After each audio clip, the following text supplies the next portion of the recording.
Hi, everybody. How you doing? Thank you for joining us in this training session. I think while we give a couple of colleagues just a couple of more minutes to join, why don't you in the chat just pop us where you from, what subjects you teach, what school you're teaching at. Thank you.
Hello, everybody. We're just giving everybody another minute to join, and we will start. If you'd like to introduce yourself in the chat, we're wonderful to know what you teach and where you're from.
Hello, everybody. My name's Lyneth Crighton. I'm the head of innovation and a CAT teacher at Brescia House School. We're just waiting for Kyle to join us, another teacher at Brescia. In the meantime, sorry if I look right, I have two screens, and I'd like to welcome you to Word and PowerPoint for Teachers.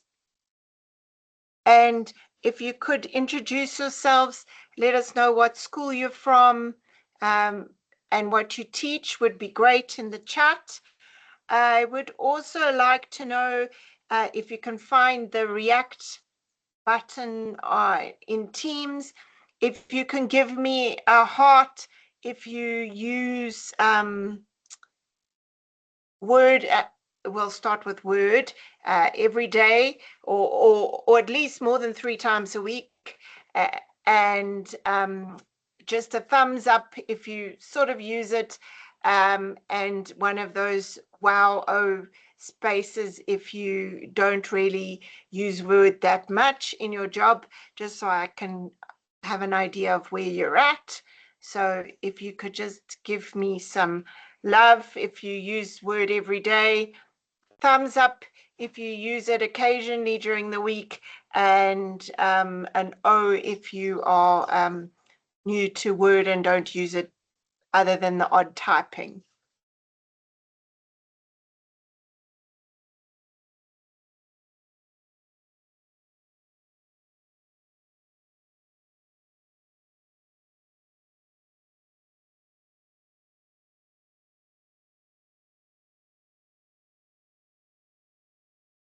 Okay, like I said, I'm Lyneth Crighton.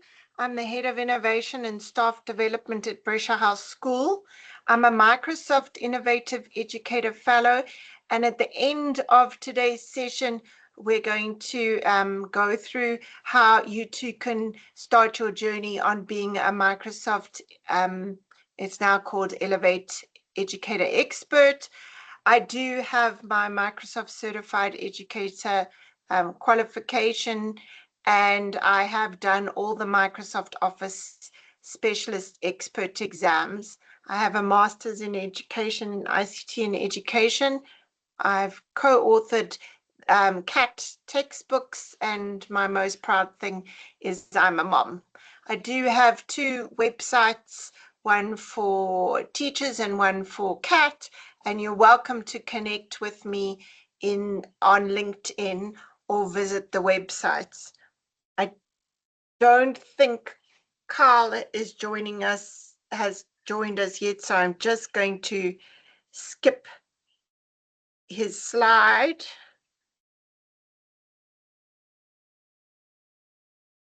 And then if we can just go through today's session, I think we will be able to unmute your microphones during the session, but if you can unmute it yourself, if you could just keep them on mute while we're not in a question and answers session, that would be great, just so everybody can hear. Secondly, if you have any questions, please pop them in the chat when Carl joins. We'll be able to, he'll be helping me out in the chat. Otherwise, I'll keep looking right and then answering your questions as you go. Please, we are doing Word and PowerPoint and then a badge. So just pop them in as you think of them. Otherwise, it might take a while. I will every now and then check in that we're all together. If you can have a different device and you can follow along and you can watch on one device and follow along on another device, that would be amazing. Otherwise, the session is recorded and you can come back afterwards. Jonathan is somewhere, and I think he's going to put attendance register link in the chat a bit later or a few times, and then you can fill it in. And then just so you know, even whether you use these tools daily or you don't use them that often, hopefully you find something that you can use in the next week or so. So as I was saying, today's session, we're going to cover Word for teachers, and we're going to do some practical and I'm going to show you some of my hacks along the way, and then we're going to do Microsoft PowerPoint, and then lastly, you will all hopefully join in to learn and earn the Microsoft Elevate Educator Explorer badge.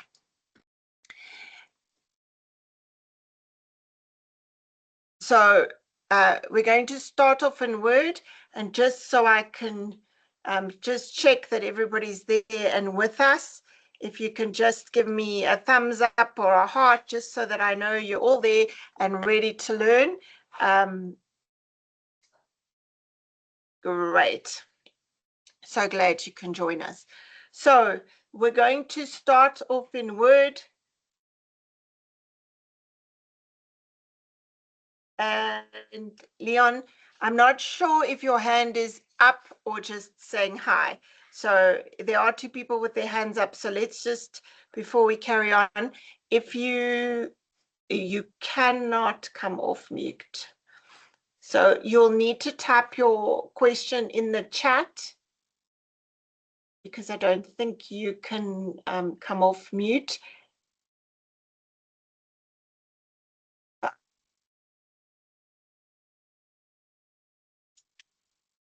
Hi, Lyneth. If somebody wants to come off mute later on when we do Q&A, and then I can activate the mic function. Okay. I just saw that two people had their hands up, so I wasn't sure if they were asking something or just saying hi. So let's delve right in. So I'm sure you all have that where you have to retype the same worksheet from scratch every time, or exam paper. And my favorite thing is columns don't line up, numbers move, they don't ever do what the numbers are supposed to do that you want them to do.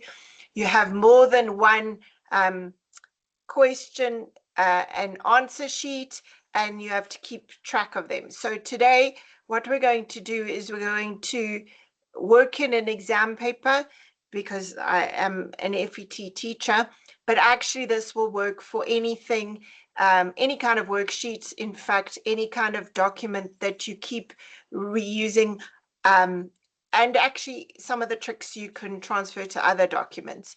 So I just going to give you an outline of what we're going to do. So we're going to have one file with two purposes. We're going to use a table for structure. Then we're going to set up styles for consistency. And then we're going to type our answers in red right into the worksheet. Find and replace that red text into white so that the answers vanish. We'll export it into a PDF so that you have a clean version for your learners, and then find and replace to put the answers back and save your file. And along the way, I'll also be showing you some other tricks as we go. So I just need to check. You should be seeing Word on your screens now. If you can just let me know that you can see Word. If you can give me a thumbs up, can we see Word? Ms. Crichton, I can see it. I am here. I'm just on my phone. Oh, goody. Because I couldn't, for some reason, it's not letting me in on my laptop. I just wanted to find out if Jonathan's in the room and he could just invite me, he could call me in to the call. I am. I'm going to try and do that now, Kyle. Perfect. Okay, let me log off quickly and then you can call me in and I'll accept it on my laptop. Sorry, guys. I've been trying to get in for ages. It keeps throwing me into the lobby. Well, okay. So let's go back to Word. Now, I do know, and I'm hoping that you can see the icons at the top. So because Word is quite small, but I'm hoping with the bigger screen you can see. So we're going to delve right in. So over here, I have what most people's questions and answers papers look like. So I'm going to just open both of them for you Please, will somebody, when I say shout, just make hearts or whatever if you can't see.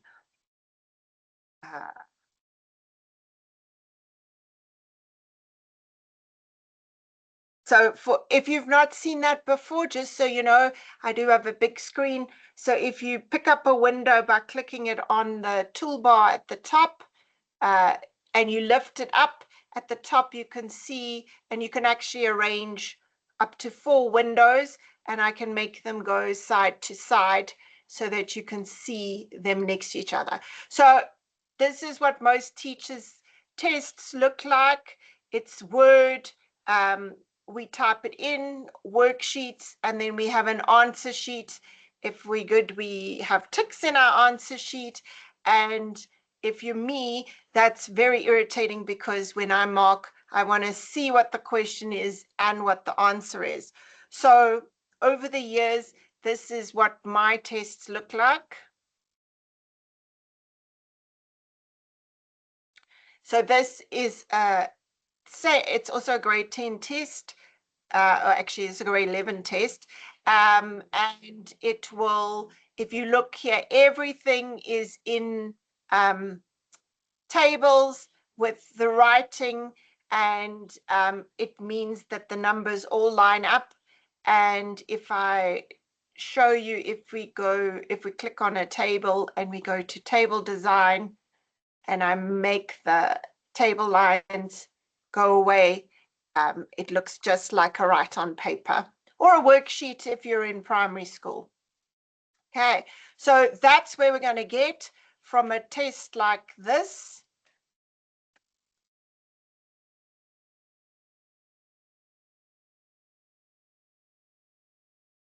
Sorry, I just...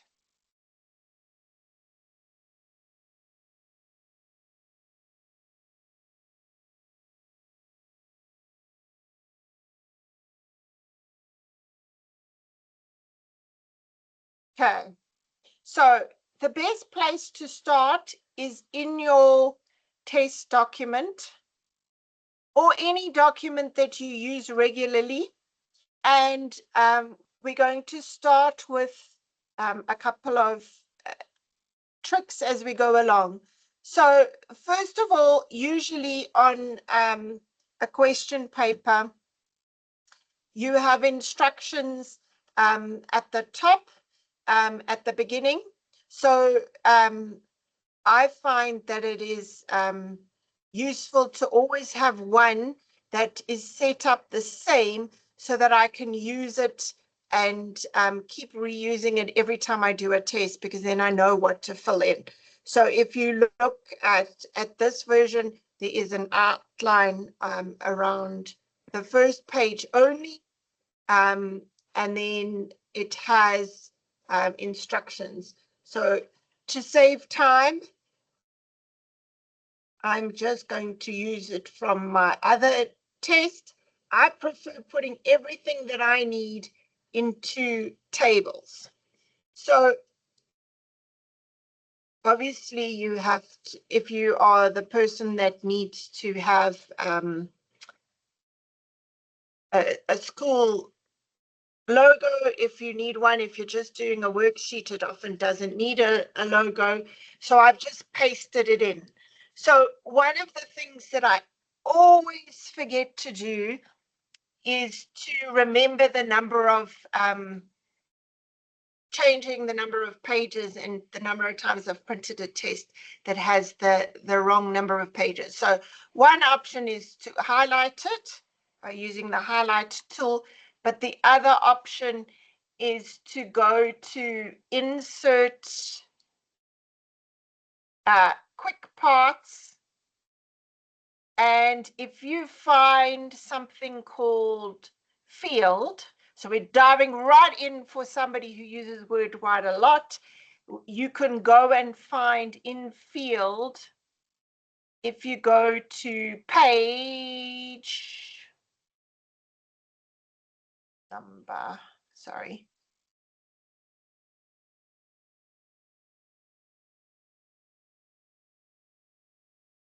If you go to number of pages, I can choose the number of pages in the formatting, and it will put 5. So that means if I go and press enter to get a page 6, and I right click and I update the field, it will always have the number of pages. You don't have to update the field. It will it will automatically update if it saves, if you change the view. Every so often it auto updates, but if you right click and you say update field, it updates manually. So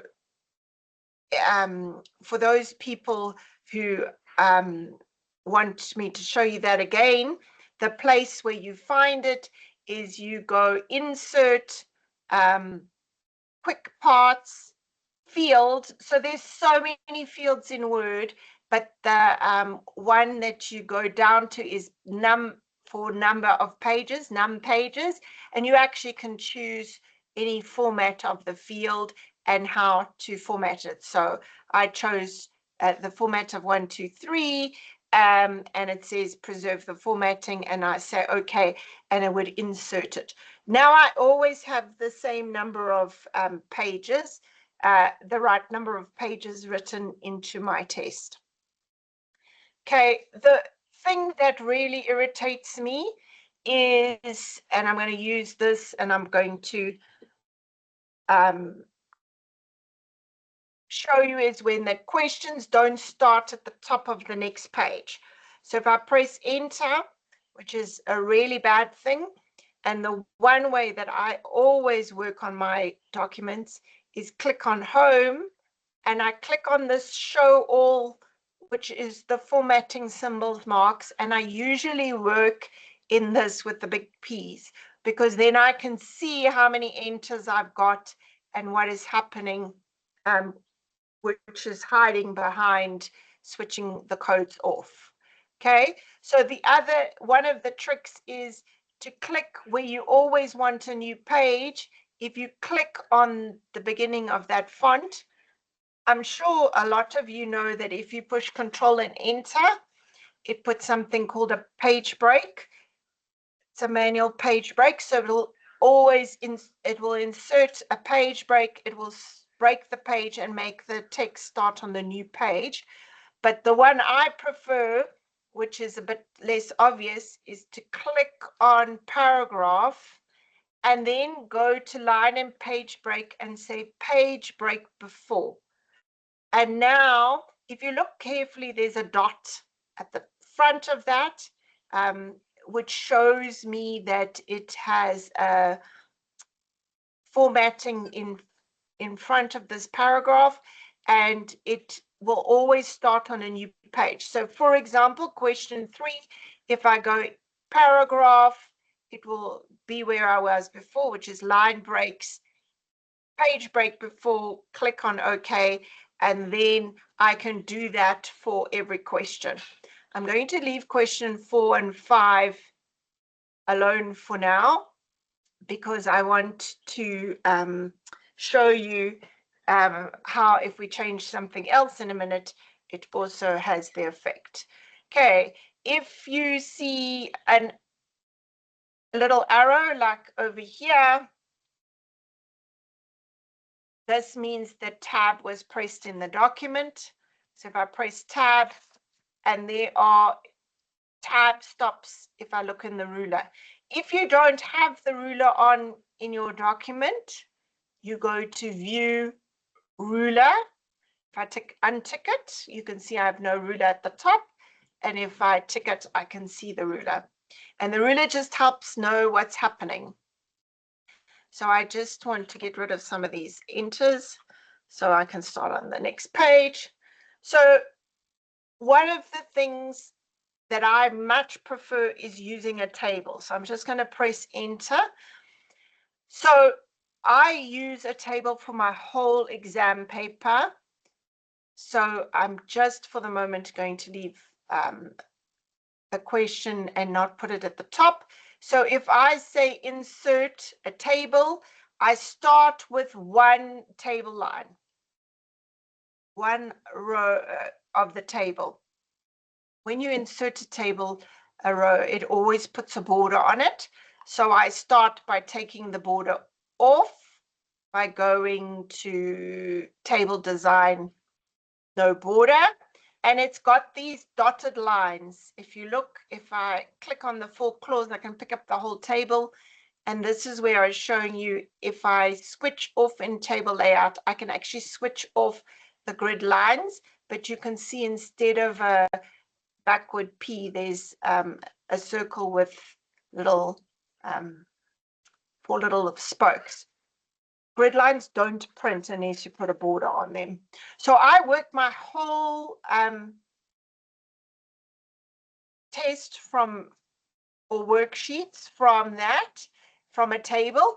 If I click and put my mouse in between them, I can just push plus. And if I click and drag, it just puts the question into the table. And because that table, so Control X and Control V does the same thing. Now, because it's got a table, if you're a matric teacher like me, especially prelim exams have to be formatted just so. So when you have a table, the best thing is spacing between paragraphs. Is you have control over everything. So I want to do something like this, which is a multiple choice, which means I need to divide my rows. So if I go to layout and I say draw table, if you can see and imagine, there's 3 columns here. So the question number is going to then have the text to the right of it. So I drew a line sort of where I can think it should be. And underneath, there's a line to line up the multiple choice, which is about there. Remembering that when I draw, it always puts the borders in. So you've got to go to table design and take them out. So if you click on it and you drag it, it will take it. Now, one of my least favorite things of Word is automated numbering because it never gets it right. So I switch off automated numbering. And if I have left and now drawn out my row, I can click on 2 cells and go to layout, and I can merge the cells back again. So I want to put the answer. So all I'm doing is highlighting the text with my mouse and drawing and clicking and dragging it to the place. So it's easier if you switch off on numbering before you draw, and now I need another row. And as soon as I put that, click on the little plus sign, it adds me a row as I need to. So if I click and I just keep deleting, and then I put 1.1, if I switch the little signs off, and I put in however,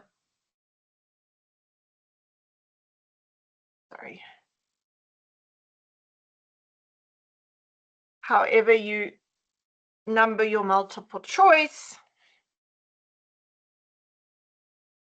And if I switch off grid lines, I have the same thing, can you see? But it's never going to change, move, or numbers are going to go sideways.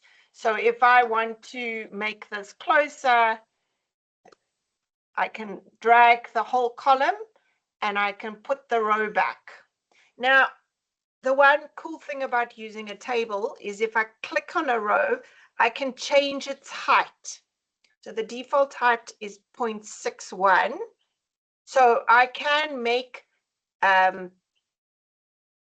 the rows a specific height. So for example, if I want to make the rows in between slightly smaller, like to 0.3, and you just change it, it doesn't actually work because it will always use the height of the text that's in here. It won't go smaller than that text. So in order to make it go smaller, you first have to change the size of the text. Okay? And if you copy and paste, you could use those smaller rows in between when you want to have a consistent space. It's easier to keep using 0.61 because that is the default for standard, and it's the best for text in between, but you can change them to smaller, and we are going to come back to how to do it, how to make it bigger in a second. So if I copy this, and I paste it into that row at the bottom when my cursor's in there, I now can have a second one. And I'm just taking those out. I basically have a document where I've got a whole bunch of these at the top so that I can copy and paste them, and then I can drag the questions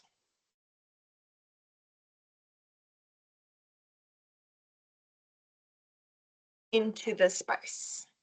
Is everybody with me? You're all here. They ran away because I started with a field. Okay, it is 15:03. So you're in your first live demo. So you should be coming to a close on that now, just in terms of moving into PowerPoint. Just keeping tabs. Cool. Okay, so you copy and paste, and then just remember this is why it's easier to switch the icons on. Okay, so now obviously if you have a question, so I'm going to abandon this document and just move to the one that is already finished, which is over here. So if I put the grid lines back on, and I put the show hide symbols on, all I've done for things that are multiple choice is to use a gap and change where the cells are. In this part, I separated them. I don't tend to do that anymore.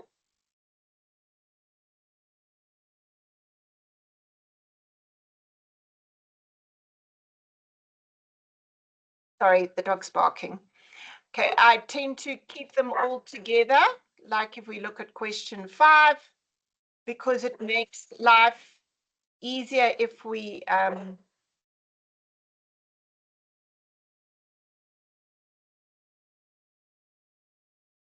it makes life easier if I use this common space so that all the tables join together. So if we now look at one of these, the next best trick is to click on this. And when you use a table is to make it into a style called question text. That means I always know it's exactly the same. Okay, so how do we do that? Well, if you've already typed all your tests, it's quite simple. If you click select and you say select with similar formatting, it will actually select all the text in your test or document that's formatted the same. Then the best is, so I can just click on question text. Now all the format of all the text is exactly the same. Okay, But now, how do you get this question text? Well, the other way is that if we have answer, so as I was explaining earlier, if you type your answer in on red, it will give you the functionality in a minute to make it disappear. So I want to make all my red text in this document into a style so that I can make sure it's always the same. So the cheats way is to make sure that one of these is formatted correctly. So Arial 11 is what I want. Maybe I want it to be Arial 10 and my paper to be 12. So I can change it, set up my font like I want it. I'm actually, I mark in purple. I keep saying, I wonder why I've never made my memos purple. So today we'll make them purple. So I make the font exactly how I want it to look. I highlight it. I go to the drop-down area of the styles gallery, and I say create a style. It will actually take the style that's already there. So memo answer.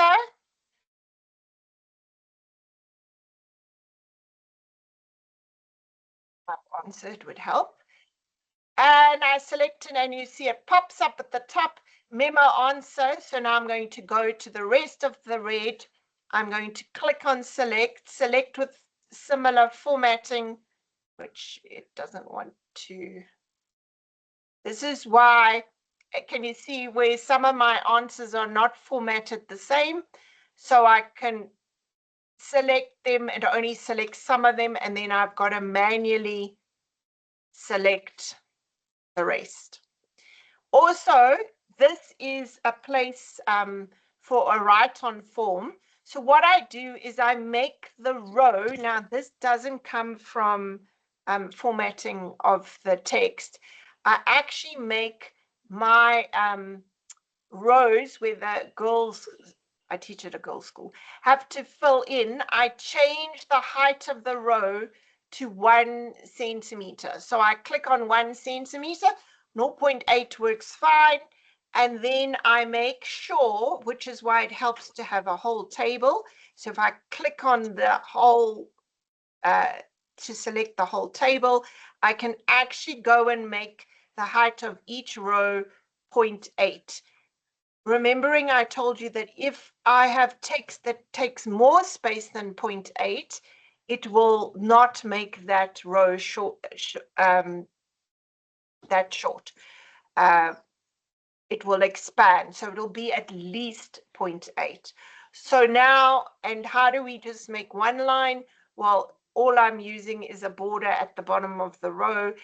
If you're the kind of person who prefers dotted lines, you can go to borders and shading, change it to a dashed line or a dotted line, and put it on the bottom.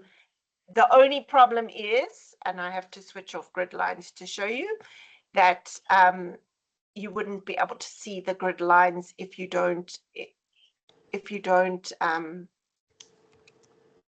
assign it properly. So I'm going to go here, and I'm going to not click there. I'm going to click in the middle and the bottom because I've got more than one row selected, and I'm going to say okay. You can see it slightly changes, but if I switch off the grid lines now, I have dotted lines. So if you don't want solid lines to write on, that's the best way to do them. And I still have the problem that some of mine is not, it didn't select all the text.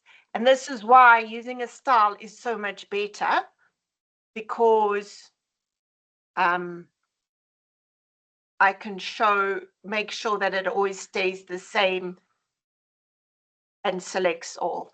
So now let me just see if I can select another place. I don't. Okay, so here's my test. I'm just going to make it color. So if you look, We're good. Okay, if you look, I got rid of all the lines on the table, so there's only some lines. But if you can see, oh, there's another red one.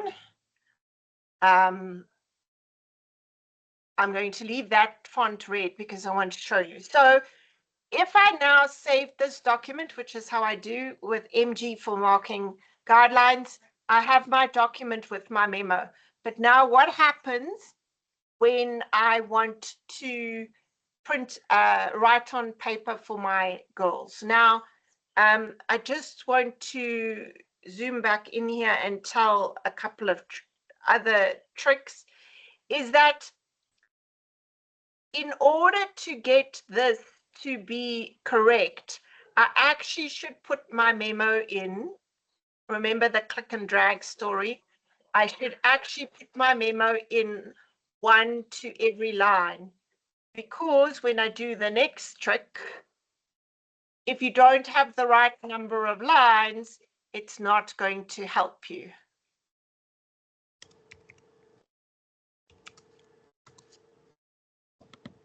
Okay. So if I'm going to show you on here, this, let me take this off. Here's the part of the memo. Here you can see I've got 2 rows, but maybe I think that that's 1 row is enough. So I leave it like that. Then I go to find and replace on the top. Sorry, it's going to open on my other window. Okay, but now I'm not going to type anything in the find and replace. What I'm going to do is in the first one, find format, I'm going to look for font that is purple. Okay, and you'll see it says purple font. So I'm going to click in the replace, click on font, format font, and I'm going to change it to white. And I'm going to say, okay, and I'm going to replace all. And there you go, because you can still see the red one. Now my paper has no answers, but they're still there. They're hiding. So if I go File, Export, and export it as a PDF,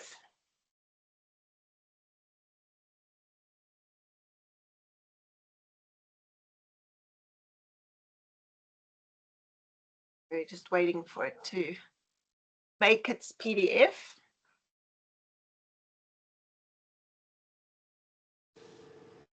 If I go to the PDF, we were on question 5.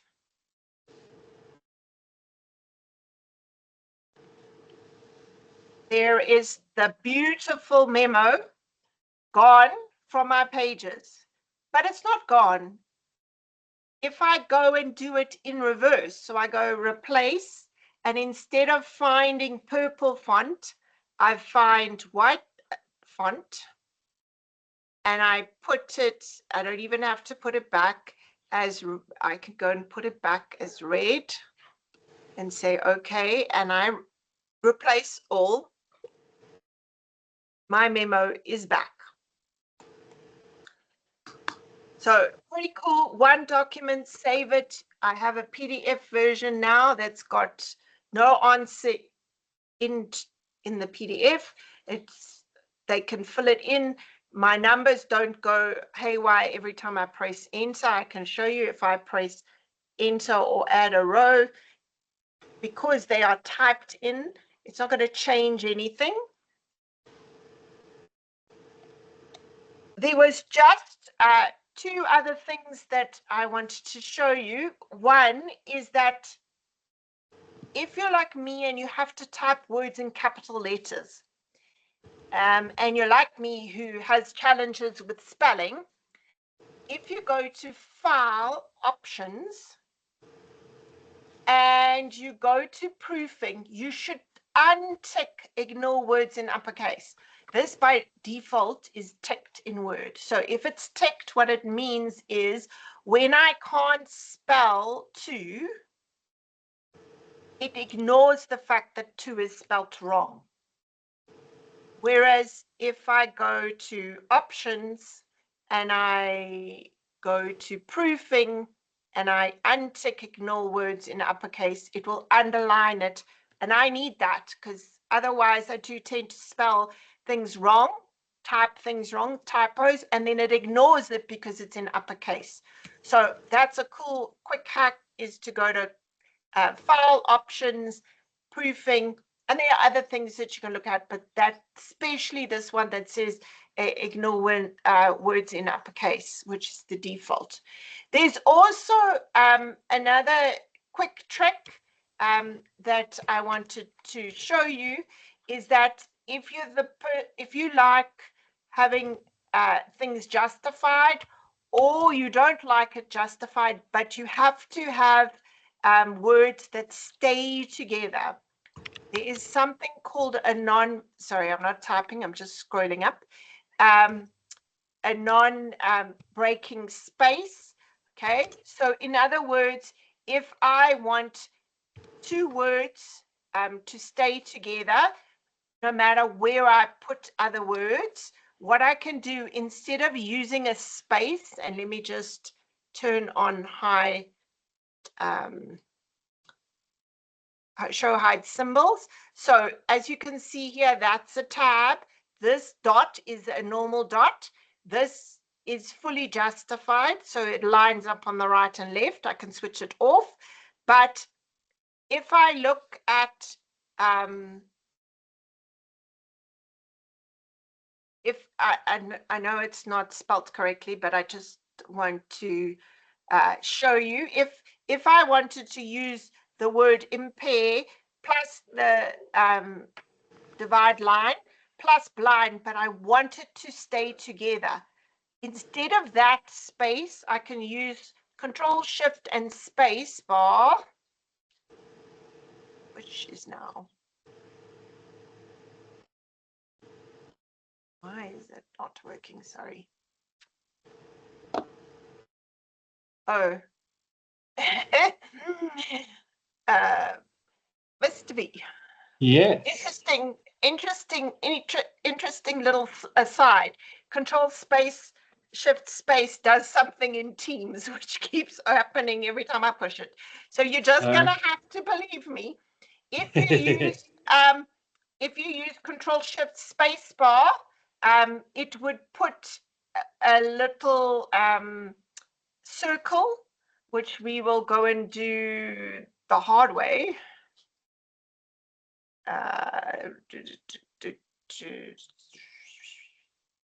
If I go to symbols, more symbols, special characters, and I choose non-breaking space, Control Shift space, can you see it puts the little circle, and instead of a little dot? And can you see what it'll do is it will not let these break apart, no matter what. So it keeps them together, especially like when you've got page and a number, or you've got rands and cents, like a rand sign. And if you're an accounting teacher and you've got a space, or you're working in money, if you want two words, or like South Africa, to join together, you put a non-breaking space. Is everybody's mind completely gone? Are we all good? Looks pretty good from this side. We've got nothing in the chat so far in terms of questions. Maybe they all ran away, Mr. V. I don't think so. Mr. V, since you are here, can you introduce yourself while I open PowerPoint? With pleasure. Right, I am Kyle van der Merwe. I also teach at Brescia House School. I manage our media center here. My unofficial term is the librasaur, but my official term is the media and curriculum support specialist. And I am an MEE, well, soon to be MEE, providing that works, but former IEE and a Microsoft certified trainer. So we are here to assist and help and train. That's me. So, Mr. B, we're on to PowerPoint. We are indeed, and you are perfectly on track. It is 15:20, not a minute too soon. Not a minute too soon. Okay, so now we're going to actually leave Word. If there is any questions that you have that you're burning questions of asking Word at the very end, you're welcome to ask any questions, not just the things that I showed you this afternoon. It's just those are the tricks and hacks that I know that save me lots of time and headaches when I'm creating things. So I hope you learned something and enjoyed it, and at least learn one new strange thing that you hadn't tried that you can try in this coming week. So now we're going to delve into PowerPoint for teachers. And once again, these are my hacks for when you need slides at 11 p.m. or worse, the slides look fine to you and nobody pays attention by slide 3. So here is a quick way to make some slides for you to use in your next lessons. Works for any teacher. I'm just going to pop this over. So I am going to go to being a grade 4 NS and technology teacher. I was a technology teacher, and water cycle's my go-to. So Mr. V laughs because he knows I always use the water cycle. So I have a document that looks pretty weird, but it's a document with my headings in that I want on about the water cycle. And it does look weird because it has things like this is formatted as a title, and this is formatted as a heading, and the writing underneath is formatted at heading 2. So if I scroll all the way down, you can see why the water cycle matters. This is formatted as normal text, and I'm going to format it as heading 2 so that you can see that that's why it's popping up. It doesn't matter what it looks like in the Word document because I'm not going to use it in the Word document. I'm not formatting this in the Word document for now. I'm going to save the Word document and I'm going to close it. There is a rider to this. It doesn't work. Mine are all sitting in OneDrive. It doesn't work from what we're going to, the next step, if it's in a cloud storage place. So I often use music and videos, but I just copy it by clicking and dragging it to download. It's going to tell me there's already a file there. But in other words, there's my document. For some reason, PowerPoint doesn't like it. If you have it in a cloud storage, it gives you an error. So I'm going to open PowerPoint. And I'm going to hopefully, can you see, Mr. V? Yeah, we can see. Okay, so I'm going to start with a blank presentation, and here it is. And I'm now going to say new slide, but instead of just picking one, and these are master slides, is I'm going to choose slides from outline. And I'm going to choose my document in downloads, and I'm going to insert it. And I'm going to drink my cup of tea while it happens. And I now have slides. Cool, hey, Mr. V? Yeah, very cool. So I'm going to close this, get rid of this slide. So I'm going to right click it and I'm going to say delete the slide. Just so you know, if I click on this, it's called the slide sorter, but you can see those slides. If I put the Word document, please note I did close that other Word document. Sorry. Discard editing, commenting. Sorry. I just want to open the Word document again. It won't let you import it if you are if the Word document's open. So here we go. Here's the Word document. If you missed it at the beginning, I'm just picking it up on the title bar and using the options at the top to divide it up. I used the thinner and the thicker one, and then selected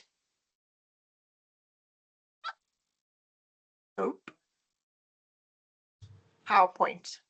Okay, so here is PowerPoint on, and as you can see, so just so you know, because there's the let's remember we didn't make this. It imports level 1, heading 1. Remember, this is formatted as heading 1. It makes that the heading of the slide, and it makes headings 2 the bulleted. So if I had other text underneath this document like that, it doesn't matter. It would import it anyway. Okay, so it takes level 1 headings, heading 1s, and makes it the title of the slide, and it makes each level 1 a new slide, and it makes the heading 2s into the bullet points.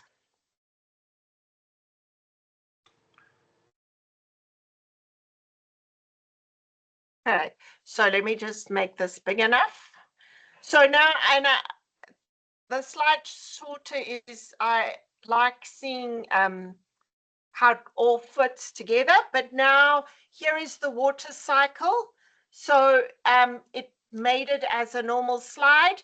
So I'm sure most of you know how to go insert online pictures or stock pictures, online pictures. There are lots connected online. If you type in water cycle, it will actually search the internet using Bing. Creative Commons, for those people who don't know, means that actually you can use it. They don't mind. That's what they created for. So I can switch it on. And I can change it by clicking on this little icon. And it might be because it's screen. I can actually ask for, I want a photograph or a clip art. So it's just changed to photograph. So now I can pick the photograph that I prefer, remembering that they're grade 4. So this looks about grade 4 level to me. So I click it and say insert, and it will put the picture. Because I chose Creative Commons, it will always put the title at the bottom, but it will give me some options on the right, automatically design suggestions. So I pick water cycle, and there it comes. It was not a very good option because I didn't choose high quality. So I can just do it again. Water cycle, Creative Commons, and this time I'm going to say extra large. And I'm going to choose the first picture. Okay, now because I didn't delete the first picture, the design ideas is going to try and give me 2 options. So I just want to delete the picture behind. And now I can pick what I want as my cover slide. That looks pretty cool. Those are the words that are in the slides. Evaporation, precipitation are the same words. So now I'm going to move on, and this is pretty boring. Just so you know, if I go to design, I can choose a theme, okay? And I can choose the different variants in a theme and different colors. But also, if I go to design suggestions, the design suggestions, if you haven't used them a while, they have been upgraded with AI. So they put their own pictures in. So I can choose from the design ideas what I want to fill it in. So what do I think will work the best for grade 4s, and I can select it and it automatically changes it. So here is evaporation. Now I'm going to, because I used what is the water cycle in the first ones, and I can just keep glowing. I could be drinking my tea. Remember, it is 11 p.m. at night. I think I'm doing pretty well. Now, this is why the water cycle matters, but I don't want to go back to the same one I used before. I'm going to use one with a picture. And just so you know, obviously, if you had not done it and imported it, you could have just copied the text bottom here, and I can paste it into the spreadsheet. Listen to me, PowerPoint. How many minutes has that taken me, Mr. V? You are on 15:32 at the moment, and you started at 15:20. So that's what, 12 minutes? So do you think, which one do you think would be a better option if you were teaching grade 4s the water cycle?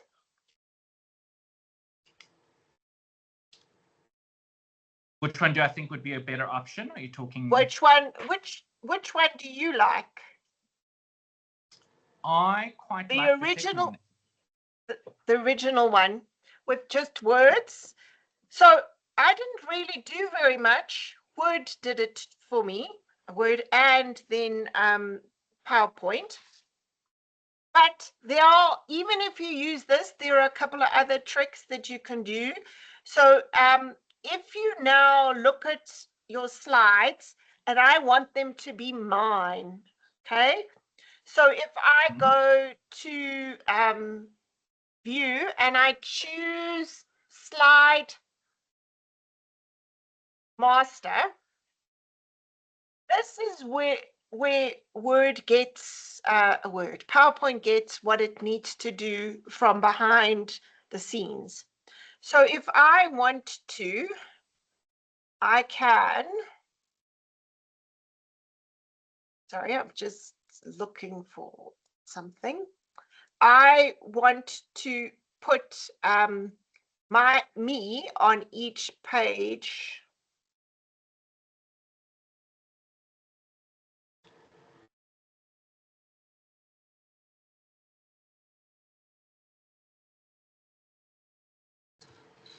So I have a picture of me, thanks to AI, and I am going to put it onto this slide. So if I click on this image, so let's take the one over here, and I click and drag, it will actually insert the image. So because I put it on the top, can you see it goes all the way through, all the way down to the bottom? Okay, and if I closed my master and I went to here and I changed the layout to a title slide, it will put the master slide with the picture in the middle. It resorts it. So that's a very weird thing. I just want to go backwards. Thank goodness for undo. And but it does give you the option that you can then kind of readjust and move it around. And so I'm just, sorry, should have put this. I jumped all my downloads into there. So why do I say that I do that? Well, because if I wanted to, I could go to the slide master, and instead of me, You have to be on the one where I pasted it. I'm going to delete it. I'm going to put the school badge. I'm going to make it small, and I'm going to put it in the corner of the document, and I'm going to close the master, which means that if I go to this layout, it will tell me it's a text and slide. So if I choose it again, it will put the badge in the corner. And because of the badge, it will redesign my slide based on that. So now I don't have to go and put the badge on every page. I can actually just go and change the slide master. If I had done it first, so if you create slides and then imported it, it would have used the slide master in the front. So now I can change it, and it doesn't just have to be badges. If we go back to view the slide master, you can insert pictures, you can add shapes. So often what is really nice is to add some forms of shapes. Sorry, insert. So just drawing shapes and coloring them in.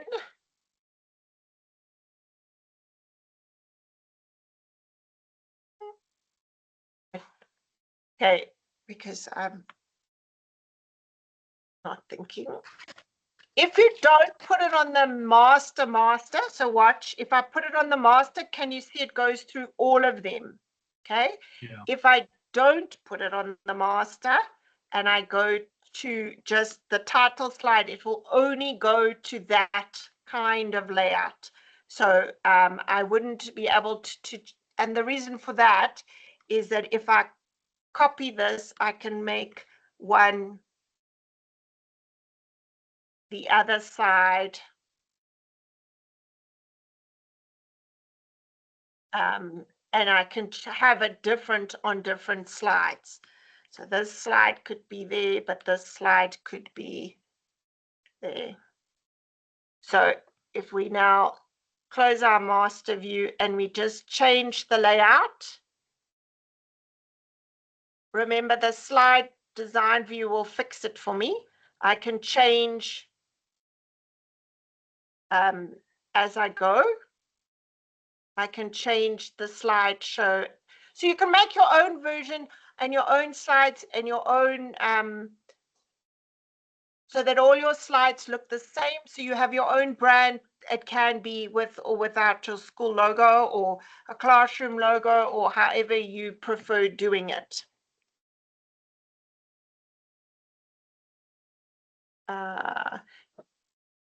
Just want to go back to here. So if you put a slide master on, it makes it very all the same. Then certainly children love transitions, but be careful and wary of them. The best transition is that when I'm teaching, I want each one of these to show up one at a time.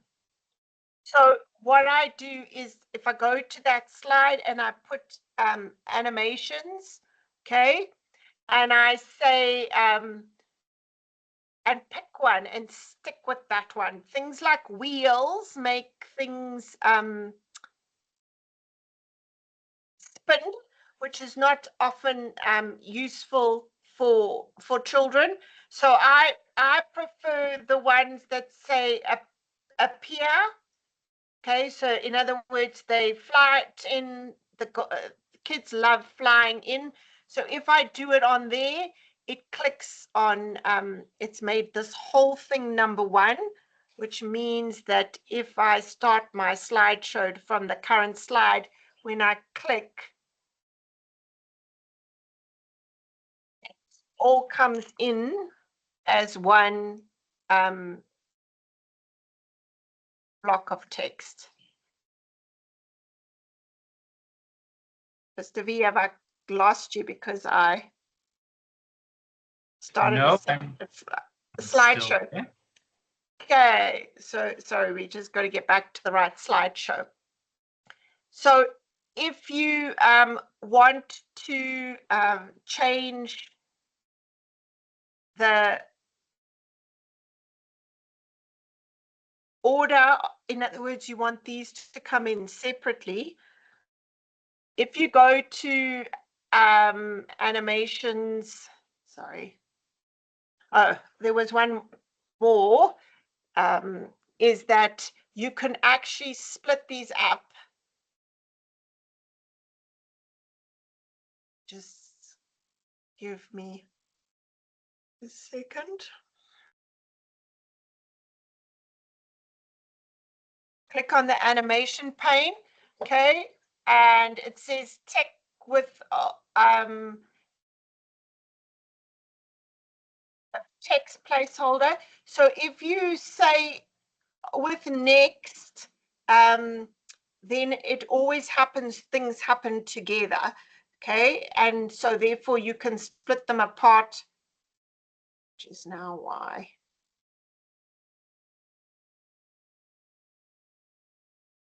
Mr. V, while I'm having a blonde moment, can you We do have a question.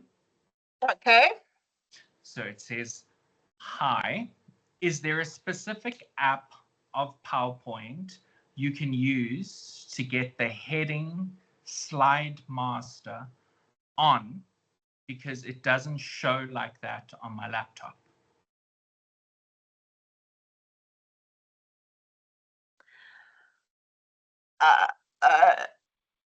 So if you, what I think they mean is if you click on view, you don't have slide master here. I'm waiting for them to respond. The only question that I have is, are they sure? So I do know the web version of PowerPoint doesn't do certain things. I'm not sure if slide master is one of them. So this is the desktop app. So I would suggest you use the desktop app. It could be if you're in the web version. I am in a school version or family version. In other words, it's the monthly update of one, but Slide Master's been around for years. So it shouldn't be a version as in this is a newer version, if that makes sense. We just got an applause, so I'm not too sure if that was from the poster. Oh, she says, oh, I got it now. Okay. Perfect. Okay. Okay, so if you go to, now I lost effect options, there we go, and you go to smart, so in other words, I clicked on here and I went to effect options. There's a whole lot of options. It's the one thing about Office, they like moving things. It used to be simplified. So if you go to smart animation, I can change this from as one object, all by one, level by level, level one by one. So I'm going to say one by one, which means that's what happens. And if I click on them now, it's got the separate ones.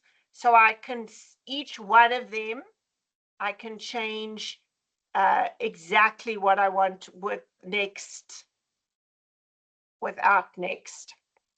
Okay, there's one other thing. So if I right click and say new slide and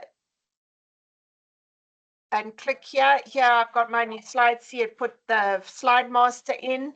Okay, it automatically decides that I might actually want an agenda or a timeline or a topic. Okay, so in this case, we're going to put a YouTube video. Now,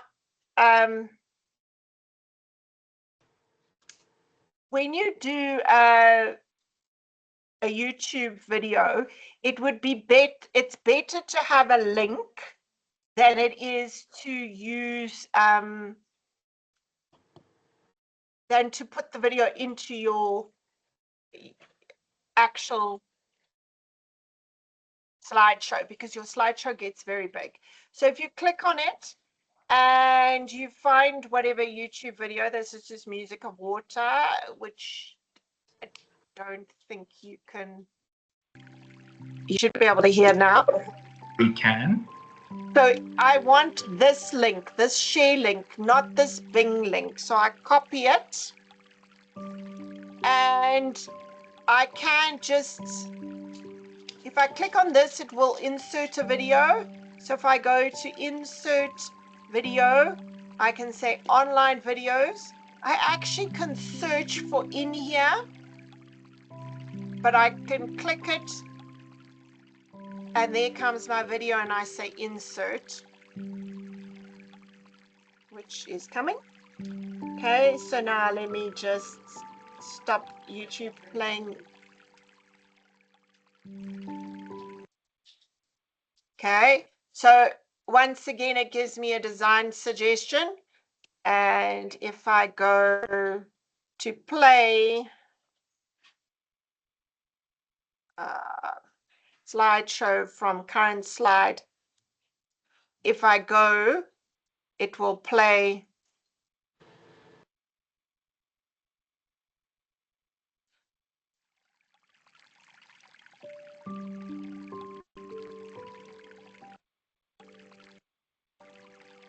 it's a 3-hour video, so let's press escape to get out of my slideshow, which is, I've got 2 slideshows, so I don't want to break the wrong one. So because I've got the animation page open, it shows you what's going to happen, whether it's going to play automatically, and especially with videos, it depends on the video, but sometimes what you want to do is you want it to play automatically. So if you click on the video, you can say video format, but playback. So click in sequence. If you say automatically, that means that when I go to that slide, it will play automatically. Then I used it at the beginning of my slideshow presentation. The other cool thing, and I'm not sure, there is a different platform that is more into presentations that are not linear. In other words, one slide doesn't happen after the next. So PowerPoint has this cool feature that is called a zoom slide. So if you click on zoom, which is on insert, and you include a summary slide, I can click on the slides that I want and tick them. And when I say insert, it puts a slide here, which means that if I play my slideshow,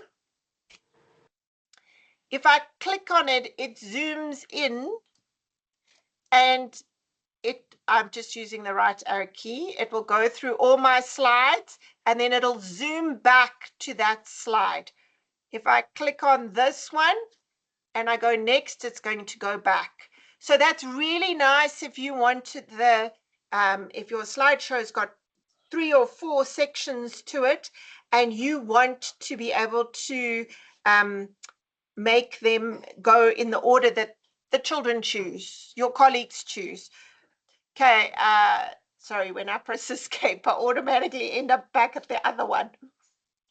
Okay, so what it does do, if you look on the left here, is it puts in sections. What is the water cycle?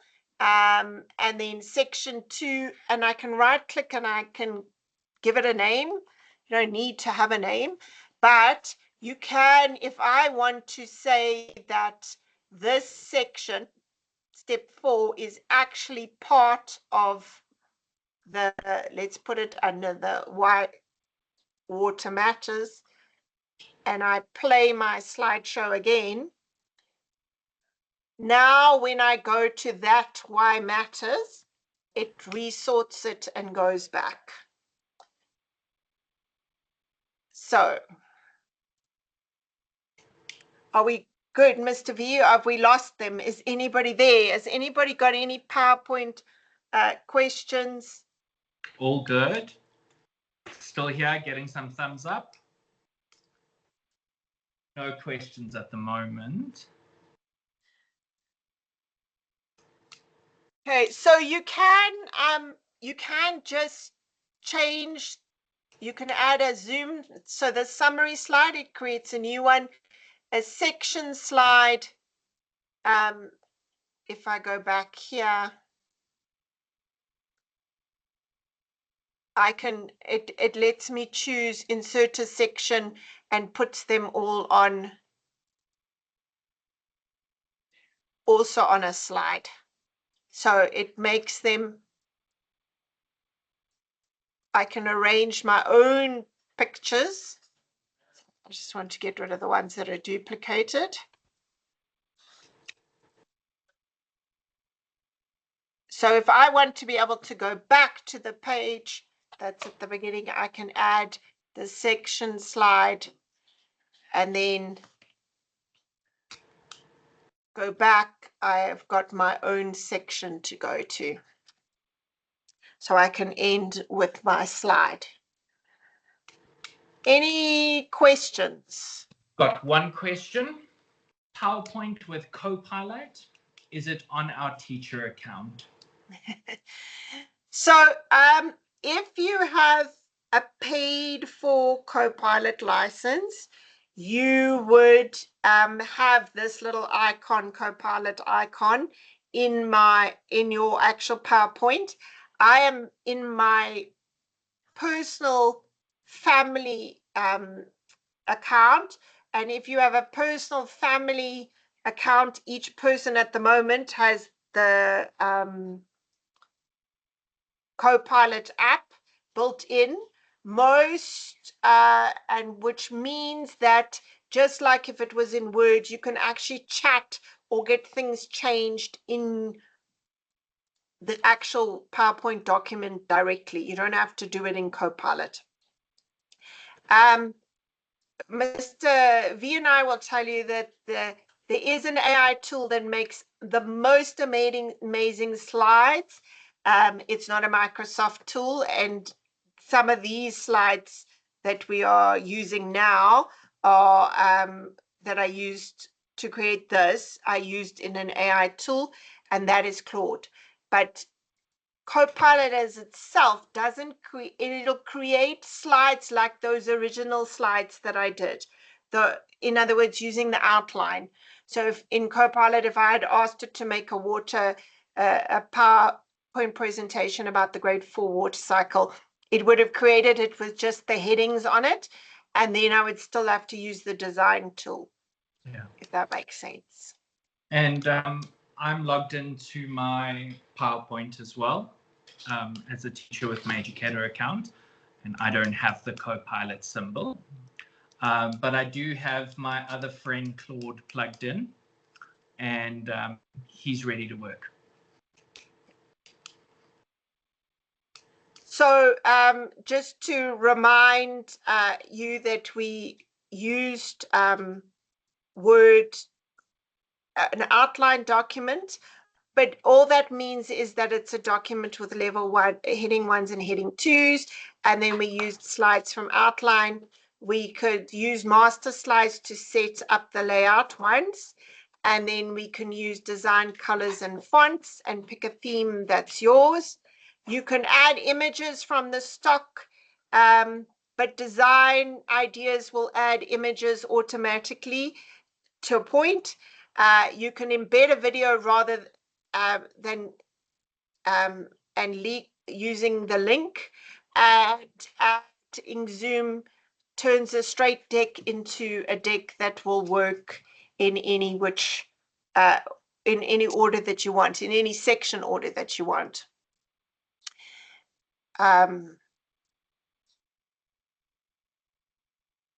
So, Mr. V, you are 5 minutes ahead. I'm 5 minutes ahead of time. Are there any more questions? So what we would like you to do is to join us and earn your Educator Explorer badge now. And then I'm going to show you one of the courses are linked to PowerPoint. So, Mr. V, you ready to copy some links? Yes, I am. So Microsoft has, this year it was renamed Microsoft Elevate Educator, and there is an entry level, which is the entry level, which is an Explorer, which just basically says that you are keen and eager and like exploring Microsoft products. So if you follow along, you will be able to get a badge like the one that's on your screen and put it on your emails and signatures. And then when the window opens, it's supposed to open again in November. It's just closed for the July. That's what Mr. V was talking about, the we've applied to be educator expert, and the level after that is a fellow, which is what I talked about at the beginning that I am. So it is a two-step process, but it's not a very hard process. And if you follow along, you would have it in the next half an hour, which we're hoping you'll all do that. So the process is, and we're going to do it practically, is that you need a Microsoft Learn profile. You complete 2 modules. Then you create a Microsoft Elevate profile. And then you apply to, when you do that, it links there, and you should, within an hour or less, become an Explorer. I then want to show you there is a flipped instruction with PowerPoint record, and it's an amazing lesson that you can do in Learn, and it's part of a fuller pathway. So the first place to start is in Microsoft's Learn account. So it's learn.microsoft.com. And when you sign in, it is recommended that you sign in with your personal email address, so that if you ever change schools, that training and learning is yours. This platform is for anything Microsoft. It's not just for educators. So if you look here, it has lots of amazing lessons they're all online. You can search for them, all sorts of things. So if you type PowerPoint, interestingly enough, there are not very many PowerPoint and Word, because that's all based in but there's some based in the office exams, the MOS exams. So if I type PowerPoint, it will give me the different applications, and there is PowerPoint for educators. And I go here, there's a number of modules that include it. So today, to get started on the Explorer pathway, this is what you have to do, which is the Elevate Educator Explorer AI. At the beginning of the year, there were 2 pathways you had to complete to become an Explorer. Currently, as far as we know, it's only this one, which is 2 modules, 2 little badges, which we're going to do now. So the thing is that you need to click on the link, Mr. V. Sorry, I've lost Teams, so I'm not sure if you're with me. So shout if you get lost, if I get lost. I can't find my Teams window. So you click on the link to this Elevate Educator Explorer AI. It will make you create second link in the chat. Second link in the chat. It will make you create a profile. You do need to log in, create a username, password, put in your full name, please. It is supposed to be, and it's very important. I'm going to pick on a teacher I know. His name is Timothy, but everybody calls him Tim. So when you say what your first name is, it is supposed to be your legal name, because they do issue certificates, and if you were ever going to use them, you should use your full name. But if you prefer to be Tim, then that's fine. Just remember that you decided to be Tim when you were on your Learn platform. So if you've got a name that can be shortened, just remember that, because when you link the two, they have to be the same. So you fill in your profile, you put in your school name, you put in a secondary email, which can be your school's email. If you go to this pathway, it does tell you that this is the pathway to visit for this Elevate Educators link.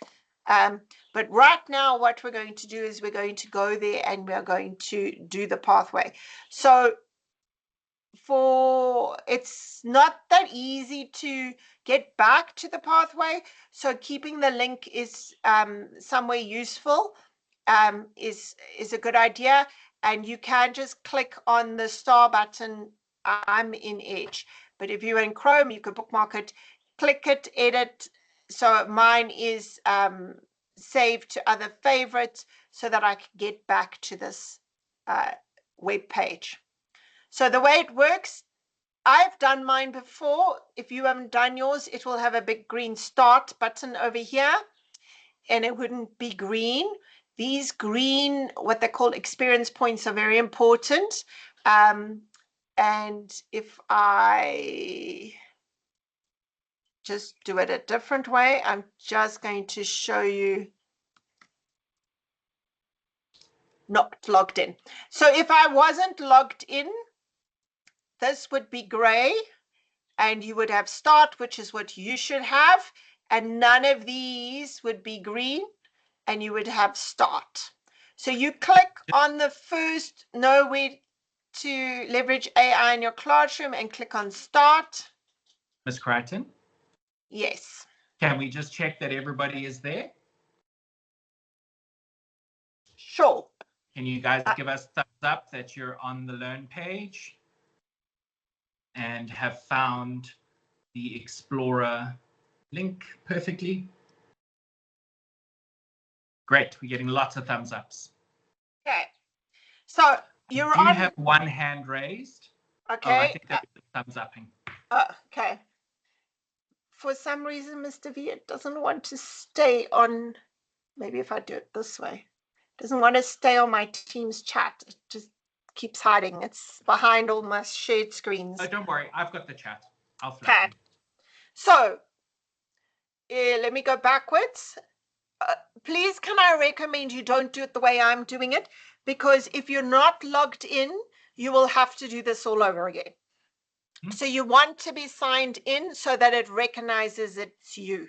You click on the first start, or the first start under know to leverage your AI. I can recommend the Learn courses. They're wonderful. The PowerPoint one is great, which I'm going to show you at the end. So at the top, it tells you Unit 1 of 7. If you click down, it will show you that there are 7 pages. And if you went through, I can actually do it this way. I can click on page 2. The important part is that the experience points in the top right go green. So what is AI? This is your bonus for today. AI is artificial intelligence. It's really just computers that are made that use algorithms and fancy coding to make them think like humans. So, and it is all the topic of the moment, and it's the Copilot, if you have it in your tool. And I just, while I'm thinking about it, I just want to open Word while we're there, because even if you think you're not using AI, if you now go into Word, right at the top in pictures, it says generate an image. So, and I'm sure it's going to come to PowerPoint soon. So if I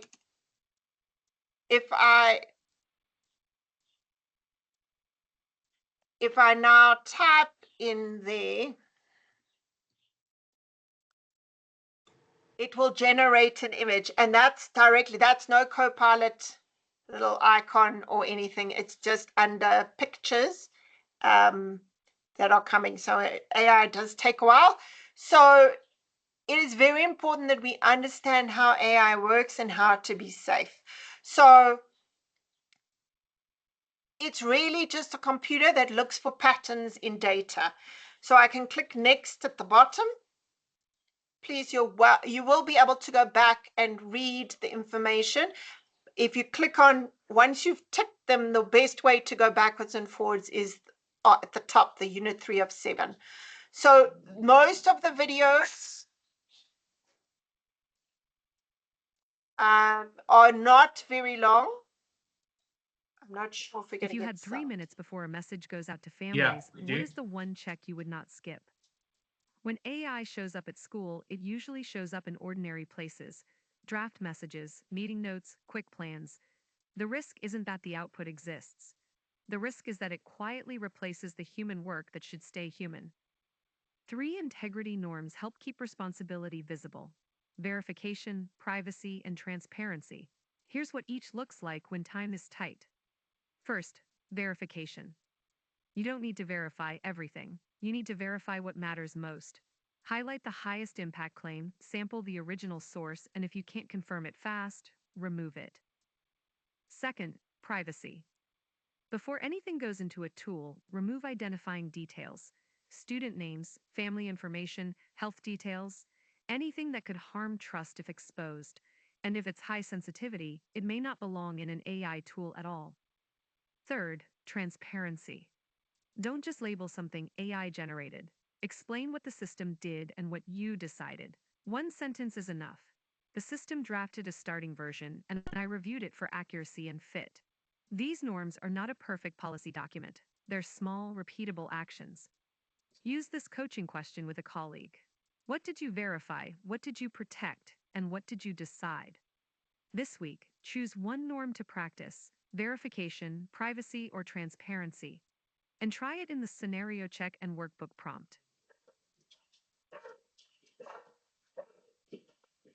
So the videos are very good and they're not very long at all. So you would watch the video, keep going all the way down,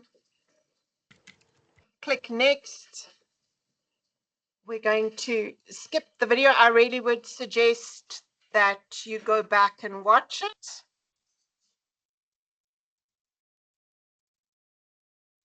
Has wonderful scenarios that are very specific to teachers and education. It's not generic at all.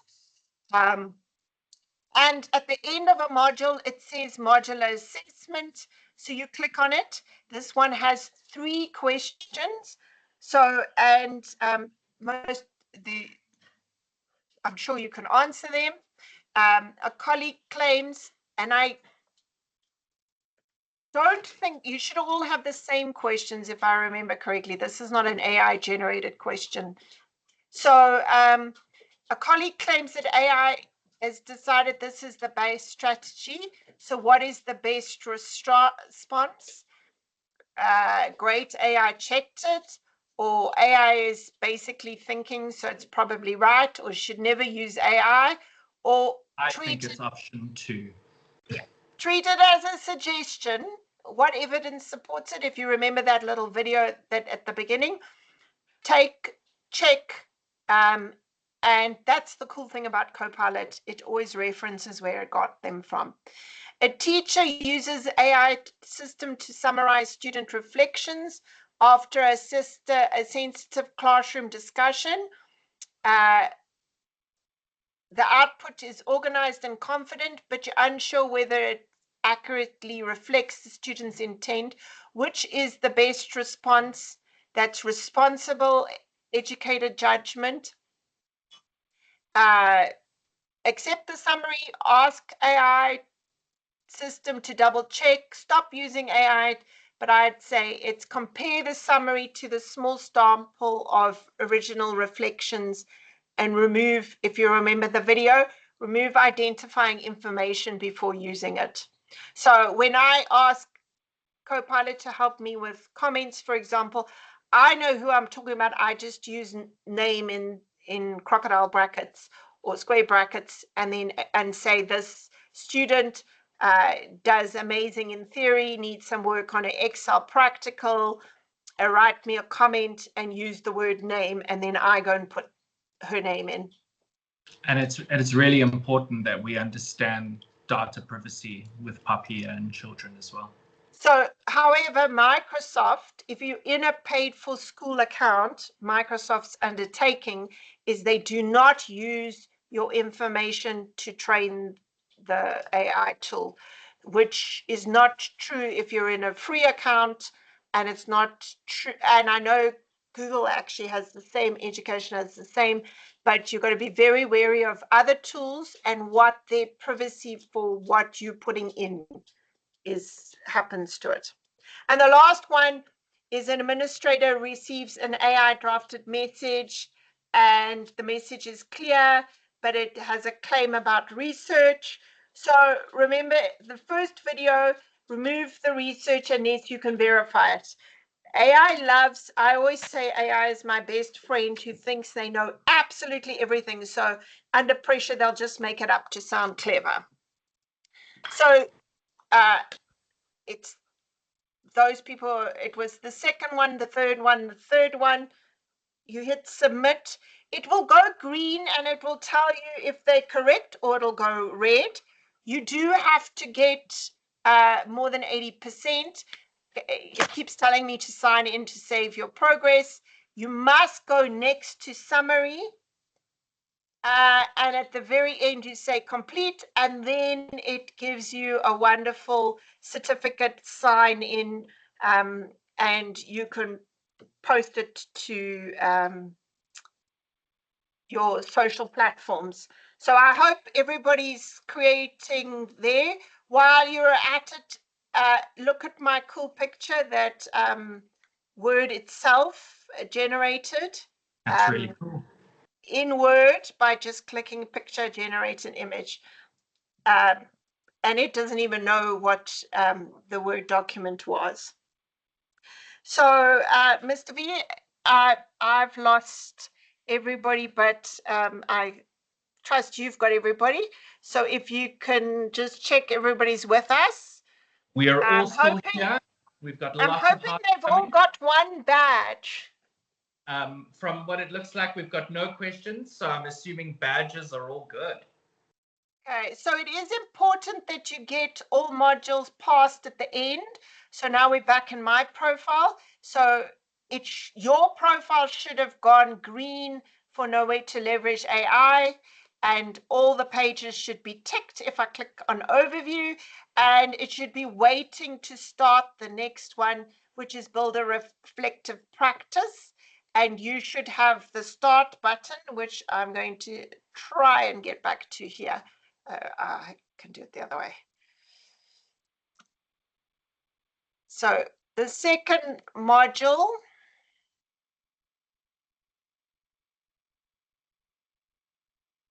So a reflective practice is very important, and most teachers, we do it all the time because we think about what we've done and we reflect on if we could do it better. And it's no different when you're talking about AI. So this module works the same way. You click on start at the top. It tells you which learning path it's part of. As you can see, this one's even shorter than the last one. It tells you it should take you 32 minutes. So I clicked on start. You must wait for the green XP.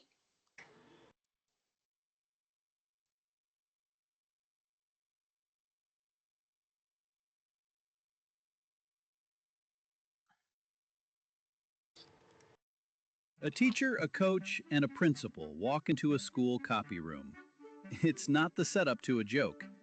Let's learn how others can help us see both the value and the risk of AI at the same time. This AI tool will save me hours by drafting feedback comments to use with my students. Hold on there. It might save you time, but will students still learn from the AI feedback, or will they only skim it? Interesting. It could improve consistency. But what data is being shared with it about the students? And who is accountable for data security? In schools, value and risk are often both true. The goal is to name them clearly, then choose safeguards that keep responsibility visible. When you can say, here is the value we want, here is the risk we must manage, and here is the safeguard we will use, you build decisions that people can trust.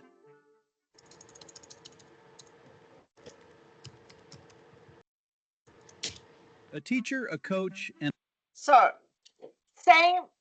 almost the same 3 principles as the first video, but here we're talking about reflecting on what we use AI for. So we go next.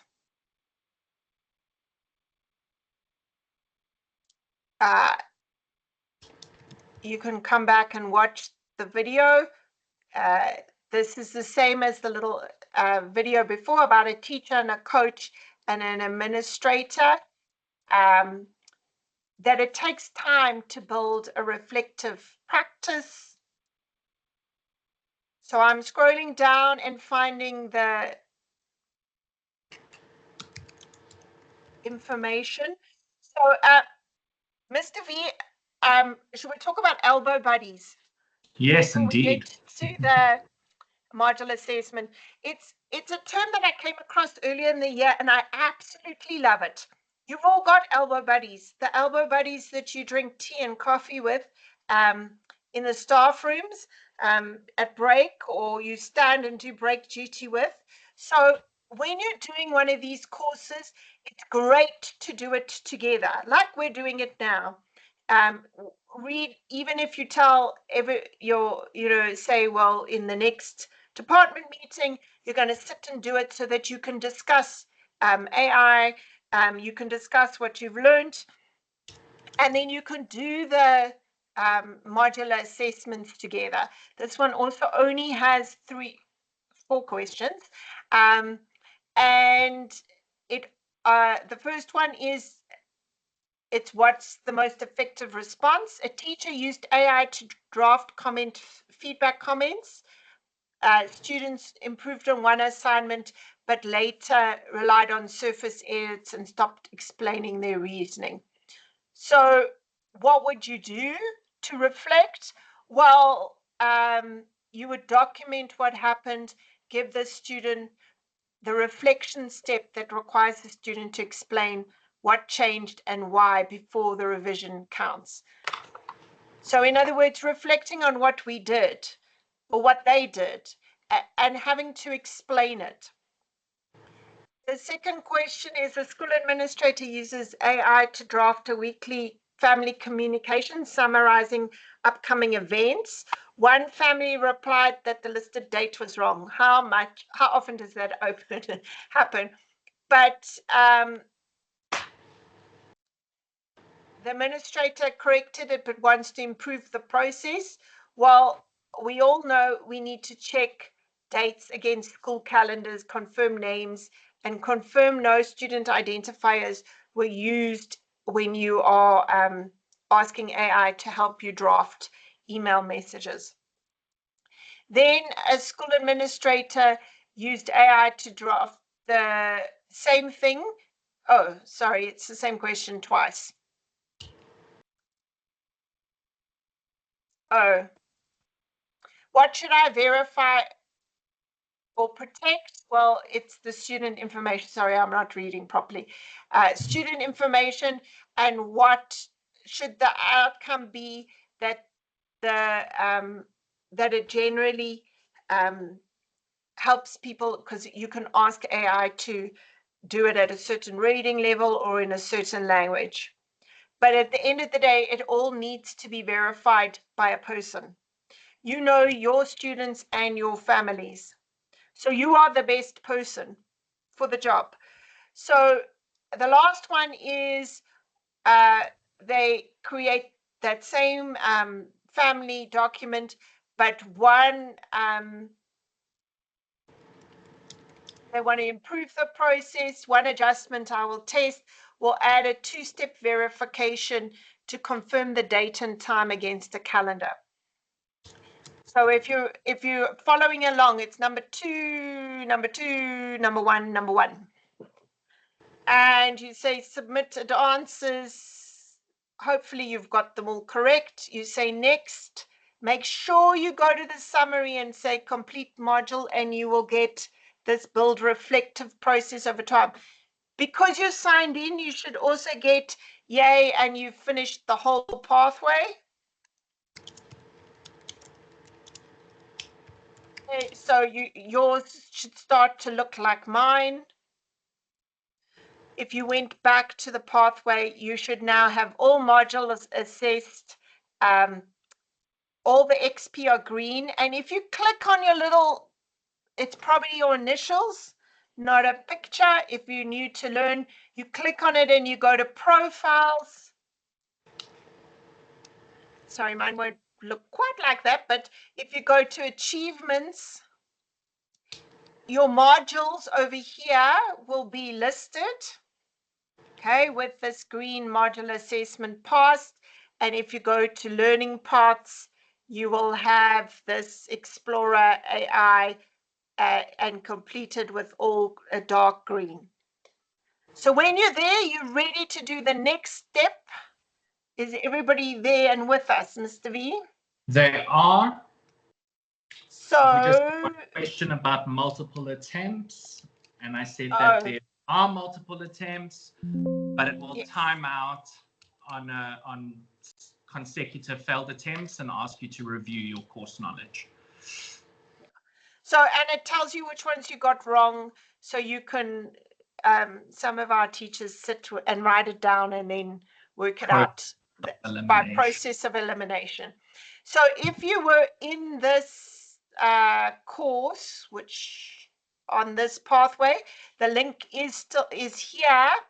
So you have to create a second profile, well, a profile on Elevate for Educators community. It is a community. This part is only for teachers. Learn has every kind of training you can think of, whether you're a teacher, whether you are in IT, in commerce. It is the Microsoft platform for learning, whereas Elevate is only for educators. You come to this page. Obviously, you have to say mine won't give me that. If you say join our educator community and you say become an educator, do not choose both programs. For now, you just need the Elevate Educator. Teachers, start your journey today. You click on it. You use preferably your personal email, but you can use your school email. You give a password. Remember, this is where your first name and your last name must be the same. And you select your country, your province, your school name. So the difference between school name and organization is, for example, if you are a school that belongs to the Department of Education, you would put your school name and then you would say Department of Education in organization. You select government school, you don't need to get the communications, and you create an account. Now, this is where I have to explain rather than do, because it won't let me sign in. Word.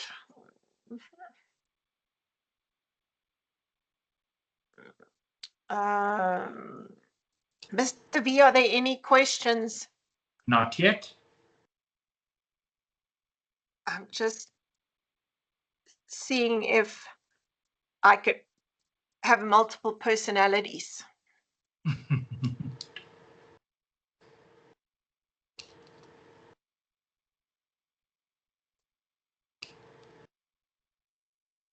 Ah. Are they with us? So let's get some hearts and thumbs ups. Yep.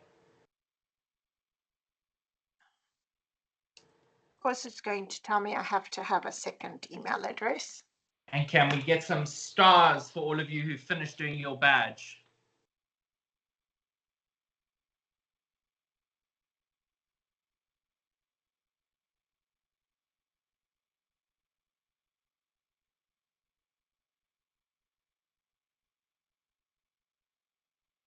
Okay, my school doesn't belong to an organization, so I just put the school twice, and it's not what?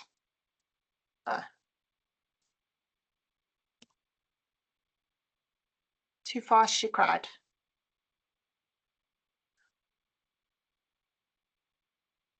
Okay, yeah, I can have multiple personalities. Okay, so you say you've read the terms and conditions, you say accept. What you have to do is unlock your Explorer benefits. You click on yes, I have a Learn account. You click next. This link here is your profile link. So if you go back to Learn and you click on profile, you will notice that your name should be in that link. So it's the link at the top. It should be learn.microsoft.com/en for language US and then /users/your name with a number. That is the link that you copy and you paste here. And when you say next, I don't want to do it because we have to do it 2 more times. It will verify that you have done those 2 badges. As soon as you've finished those 2 badges, it will recognize that you've finished those badges and it will then unlock the fact that you are Explorer, and this will change and you will get a badge in Credly which gets sent to you, and then you can say you are a Microsoft Explorer. Any questions? We have 2 minutes.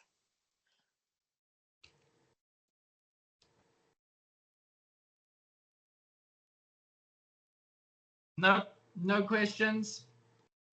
So what we need you to do try this, find one of the tools that you saw today, setting up a worksheet with tables, using red text and making it disappear, using a slide master, adding a Zoom hub, finishing off your badge, and then connect with us. Tell us if you succeeded. We'd love to know if you've became an Explorer.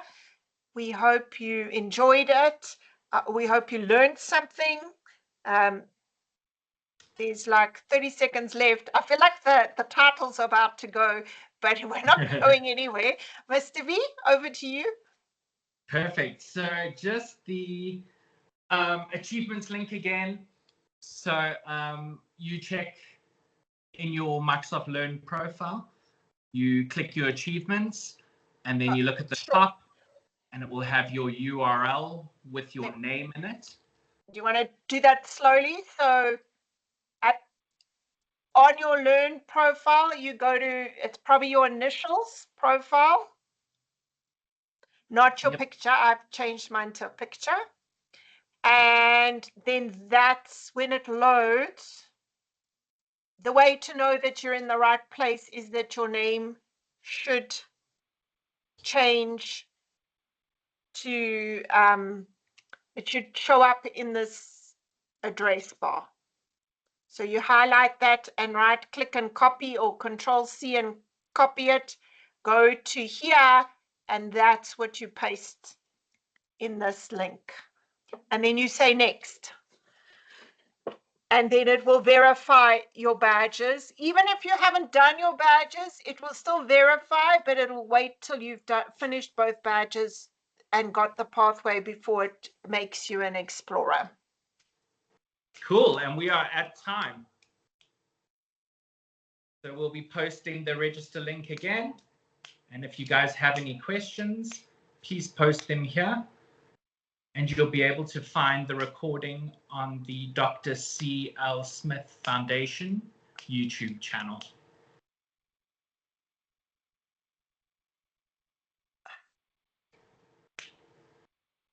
I don't know if anybody had any questions.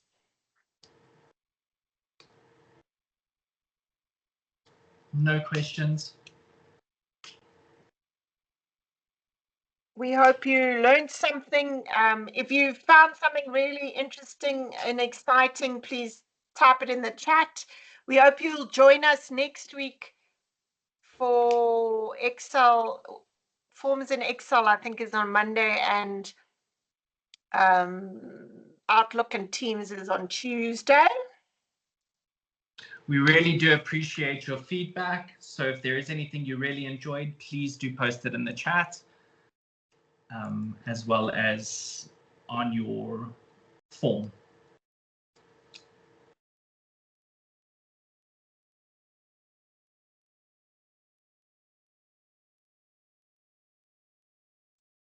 And connect with us on LinkedIn. We'll happily answer questions there as well. Thank you for taking time out of your busy afternoons. I hope you learned stuff, and I hope you found it useful, and you go and try some of those tricks in Word and PowerPoint in the coming week, and you display your badge.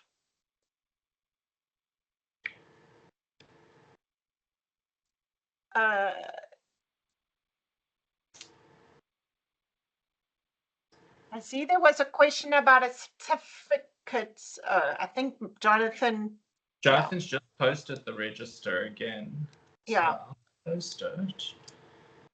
So Jonathan's email is also in the chat for anybody who needs it. And I will be sharing an email with the link to the recording as well, although you can find it on YouTube under the Dr. C.L. Smith Foundation. I was able to join this call as an attendee, and I did see that there's no chat history. So if they join after you post anything, they won't have any of those messages.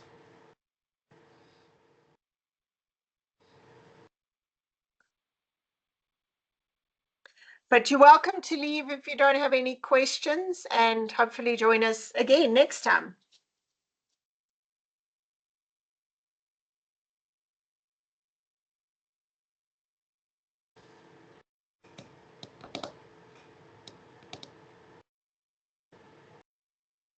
Cool. Thanks, everybody.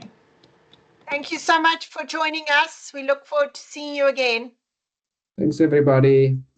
Thanks. Bye. Bye.